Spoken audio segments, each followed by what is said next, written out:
right, Marvel. Marvel news. So we got confirmation for 3 more live-action Disney Plus Marvel shows. And we ran a poll on Twitter to ask people which one they were most excited about. Well, let's say which ones they are. The Go right options ahead. are She-Hulk, Moon Knight, and Ms. Marvel. And I'm going to guess Moon Knight won.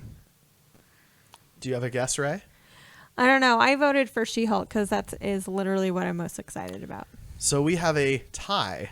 Really? First- That's third- because Derek only has 7 followers. So. Actually, No, no. man, we this actually poll got got a lot. we got a decent number of votes on this one. Not like a ton, but a good number. 35% voted for both She-Hulk and Moon Knight. That's so crazy. 29% voted for Ms. Marvel, and for some reason it only comes out to 99%. That's what I was just thinking. So there must be a rounding error on Twitter. I can't see the actual number of votes for each one, but yeah. So Ms. Marvel, Moon Knight, and She-Hulk, which is pretty cool. I'm really excited about all of that. Ms. Marvel also will apparently get a live-action movie appearance down the road. I imagine so will She-Hulk and Moon Knight. I imagine that most of these shows are going to be jumping off points for new characters to bring into Phase 5? Yes. Or, well, maybe not Phase 5, because these shows probably won't be out in Phase 4. We don't know that. We don't know. So let's talk about, well, I guess there's not much to talk about, to be completely honest. We don't have any because- casting or information, Yeah. synopsis, nothing about any of these So shows. we can kind of explain the characters a bit. Like, Sure. Yeah. So, Ms. Marvel is a relatively new character, this incarnation, Kamala Khan. She's younger. 2012, right? Something like that. Yeah. And so she's younger. She has some different powers and abilities from like Captain Marvel. They're not the same at all. And the idea was to kind of focus on a younger audience, bring like kids into the mix a bit. She's really fun, cool. I like her fist gets like really large, and like she's got some fun abilities and stuff that are kind of cool. Her name's Kamala Khan. She comes from a Middle Eastern Muslim background. Which was a big change of pace too, so that was really cool because there aren't a lot of superheroes with that background. I mean, even in DC, you've got Simon Baz Green Lantern, and that's all I can think of off the top of my head. So,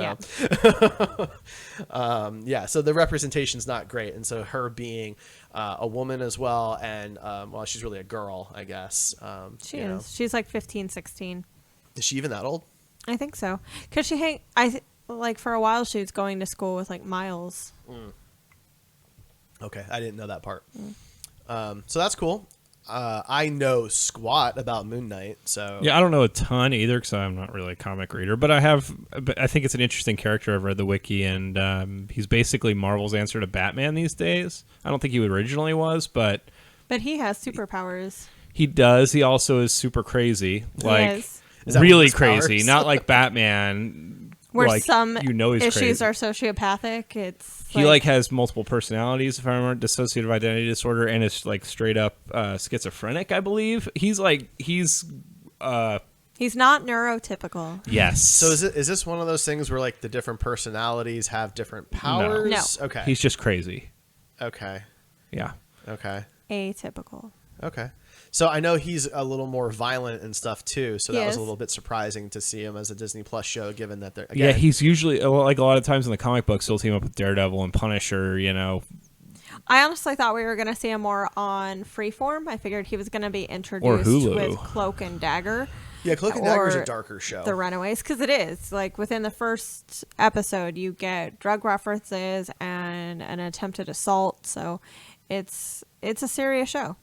Yeah, but yeah, he's a cool looking character. So Yes, his design's I'm excited to very see neat, his yeah. costume. He's also one that I haven't really read up on. His comics were, like, never really part of crossovers. So No, he crossed over with like the New York dark vigilante type characters. And that's Yeah. about it, you know. So let's just see here. He was created in 1975. He appeared in Werewolf by Night, number 32. His first comic book came out same year as She-Hulk's, 1980. Oh. His name is Mark Spector. Because A little on the nose, You but know. okay, Marvel. We got it. you know, that's what we do here. That is kind of funny because when Hal Jordan on the DC side becomes the Spectre, they're dressed very similarly. The colors are different, but they are. And yeah, that's pretty much it. The creator decided that he wanted to come up with a character where Batman had multiple personality disorder. So yeah, there's a lot of comparisons to Batman. He used to be a boxer, U.S. Marine, a mercenary. He knows hand-to-hand combat techniques and martial arts such as boxing, kung fu, eskrima, judo, karate, does he not have superpowers? ninjutsu, savate, and Muay Thai.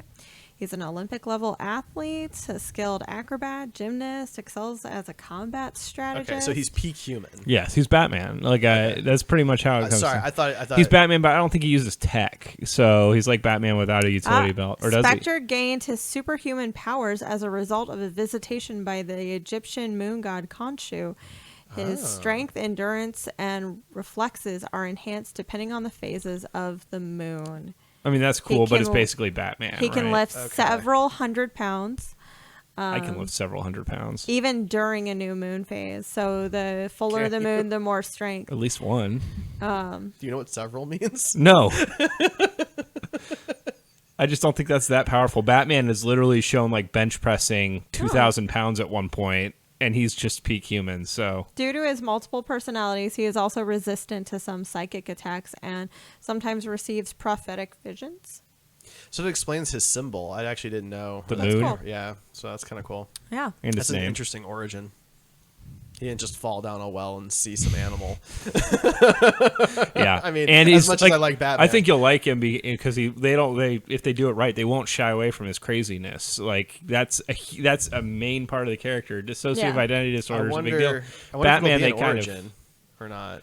I hope so. I hope that we see the beginning of these heroes in all three. I just want it to be like I like the way Arrow handled it, where you got flashbacks and you didn't get Where the they whole fine with lied origin. that. to you about how long he was on. Okay, the Hellish maybe not Island. exactly I that. think that but works for Moon Knight, but honestly, I think if we don't get She-Hulk's origin and like There's some one or characters two, you can't do it. You don't I want to just really like cut want to a that. courtroom and she's just like all green doing the case.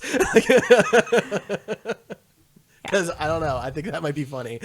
that could be how they started it. Like, okay, so for She-Hulk, honest to God, it needs to be kind of wacky. She is not really a serious character. She was around before Deadpool and broke the fourth wall before he started doing it. So, it needs to be like a PG-13 violent Ally McBeal. Why did Disney decide they need to make stop make it. the Hulk Stop it. into a Get out of there. female character? Get out Make of all there. those feminists happy. All right, so let me just get this. All right, so in 1980, Stan Lee and John Buscemi created this character because there was rumors that the Incredible Hulk TV show was going to do it first. If they did it, they would have lost out on the rights. So they quickly slapped together a comic, and it was the only issue that Stan Lee wrote. He never once wrote another issue with She-Hulk. Jennifer Walters is Bruce Banner's cousin. She is in a horrible car accident, and she needs a blood transfusion. Bruce Banner is her like physically closest living relative at the time, and he argues multiple times with the hospital staff, telling him that his blood is not okay. He's not known to be the Hulk. But eventually they convince him. It's not public knowledge. Yeah, People but don't the know. MCU is going to have a harder time with that angle. I don't know if this is how they're going to do it. But anyway, he's finally convinced that it's the right thing to do and that Jennifer can live on with it. She has a period of time where she's also savage, where she goes crazy when she is angry and completely hulks out and destroys things. But she gets it under control, and she ends up preferring the She-Hulk identity more than the Jennifer Walters. So she goes back to her life as a lawyer, and she's a lawyer as She-Hulk. She represents both superheroes and space entities and humans. So is there ever explained why she doesn't get as big as the regular Hulk? Like she just turns into like a slightly more muscular green version, because right? it was a reaction from the transfusion. She didn't actually have the gamma rays. She doesn't just wear There's part purple of that. There's shorts. There's also the part. Well, she starts out with a white dress, but there's also the part that it says that she's never as angry as Bruce has ever been, minus the one time in Avengers Disassembled where Scarlet Witch made her go savage, and then she got bigger than Bruce had. Does her power scale like the Hulk's, where like the more angry she gets, the more strong she gets? Until she can control them. And she and Leonard Sampson develop a watch that can control her going from She-Hulk to Jennifer seamlessly, and she has full cognitive powers, faculties. While she's She-Hulk, it just is added strength. So for a while, she just lives as She-Hulk. She never returns to Jennifer Walters. I mean, that's the kind of lawyer I would pick. She's incredibly confident. She's a very smart lawyer. She went up in a... Who's a better lawyer, her or Daredevil? Oh, Jennifer. Matt Murdock. They flat out say that she's won more cases than he has, and the two of them, I always thought the two of them would make a really cute couple because of that. They could she'd be spar. better with Foggy. Ugh. Anybody would be better with Foggy than Matt. Sorry, Well, Matt. You know I love you, but I'm really sorry that my reaction was ugh. I know, right? Like that's really mean. That's more mean than what you said. You have a problem with the Mighty Ducks? Quack. quack, quack. Quack. But she's a really capable lawyer. She faced Thanos in a court of law. It was a space like outside of time. Did he and have- That sounds like dimension. an episode of Star Trek. Did he have his Thanos copter I at have the time? I have it in my issues upstairs. I will pull it out and show you. Awesome. No, he didn't. This is the 2000s. Okay. No copter. His Thanos copter was retired. No, his brother Star Fox or Eros convinced her to marry J. Jonah Jameson's son, John Jameson. The one that turns into Wolfman or whatever. Yep. And she was not in love with him, but he... Did that impress you that I just knew that? Yeah. Okay, He did good. not put the whammy on Wolfman. Wolfman was in love with her, like, for real. So they have a really messy divorce. It's sad. It's sad. Womp womp. She's kind of promiscuous in the She-Hulk state. She's been known to sleep around, like, with Hercules and Iron Man. Nice. Yeah.